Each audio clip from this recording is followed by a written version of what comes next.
علی اور حضرت ابو بکر کٹھے جا رہے تھے. سیدنا حسن اور حسین گلی میں کھیل رہے تھے. حضرت ابو بکر نے حضرت حسن کو اٹھایا اور کندھے پہ بٹھایا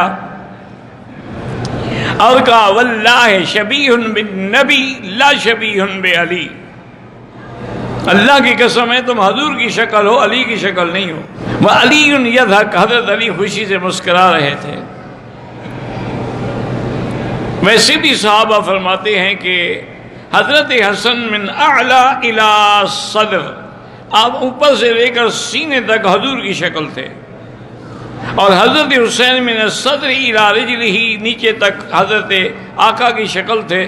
اور دونوں اگر کٹھے ہو جاتے تو بالکل تصویر نظر آتی تھی محمد رسول اللہ کی صلی اللہ علیہ وعلا آلہ و اصحابہ وسلم تسلیما کثیرا.